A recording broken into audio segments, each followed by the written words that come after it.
2010ஆம் ஆண்டு. அப்போது திமுக ஆளுங்கட்சி, அம்மா அவர்கள் எதிர்க்கட்சி. அந்த காலகட்டத்தில் ஒரு பெரிய மிரட்டல் விடுத்து அம்மா அவர்களுக்கு எதிராக மதுரை மாவட்டத்தில் பல இடங்களில் போஸ்டர் ஒட்டியிருந்தார்கள்.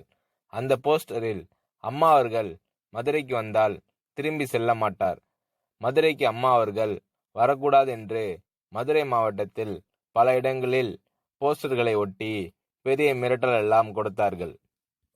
அதேபோல் ஜெயா டிவிக்கும் மிரட்டல் தொலைபேசிகள், மிரட்டல் கடிதங்கள் வந்து கொண்டிருந்தது. ஜெயா டிவியின் செய்தி பிரிவினர் இந்த மிரட்டல்களை பற்றி சின்னம்மா அவர்களிடம் சொல்லி அம்மா அவர்களின் கவனத்திற்கு கொண்டு சென்றார்கள்.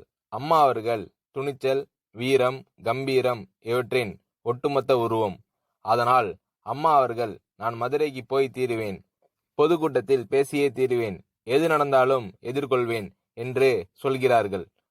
ஒரு கட்டத்தில் ஜெயா டிவிக்கு மிரட்டல் எப்படி வர தொடங்கியது என்றால், ஜெயா டிவியின் அலுவலகத்தை வெடிகுண்டு வைத்து தகர்ப்போம், அம்மா அவர்கள் மதுரைக்கு வந்தால் ஜெயா டிவியை ஒழிப்போம், இப்படி நிறைய மிரட்டல்கள் தொலைபேசி வாயிலாகவும் கடிதத்தின் வாயிலாகவும் வர தொடங்கியிருந்தது.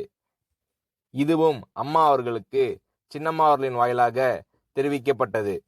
இந்த மிரட்டல்கள் எல்லாம் கடந்து அம்மா அவர்கள் மதுரைக்கு சென்று பிரம்மாண்டமான பொதுக்கூட்டத்தில், லட்சக்கணக்கான மக்கள் கூட்டத்தில் எழுச்சி உரை ஆற்றும்போது, ஒரு எதிர்க்கட்சியின் தலைவி என்ற முறையில் என்னை நீங்கள் மிரட்டுங்கள், ஒரு எதிர்க்கட்சியை நான் நடத்துகிறேன் என்பதற்காக கழகத்தை மிரட்டுங்கள், ஜெயா டிவியை எதற்காக மிரட்டுகிறீர்கள், ஜெயா டிவியின் அலுவலகத்தை நீங்கள் தகர்த்து விடுவீர்களா, ஜெயா டிவியை நீங்கள் ஒழித்து கட்டி விடுவீர்களா, பார்க்கலாமா, ஜெயா டிவியை ஒழித்து கட்டிவிட்டால் என்னுடைய அரசியல் குரலை ஒழித்து விடலாம் என்று கனவு காண்கிறீர்களா, ஜெயா டிவி என் உயிருக்கும் மேலானது, நான் என்னுடைய உயிரை விட அதிகமாக நேசிப்பது, என்னுடைய அரசியல் கரமாக நான் போற்றி புகழ்வது, அதன் மேல் நீங்கள் கை வைப்பீர்களா, பார்க்கலாமா என்று அம்மா அவர்கள் எழுச்சி உரையாற்றுகிறார்.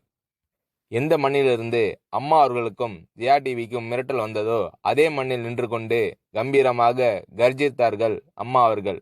இப்படியெல்லாம் அம்மா அவர்களின் அன்புக்கும் மரியாதைக்கும் பாத்திரமாக ஜெயா டிவி இருந்தது.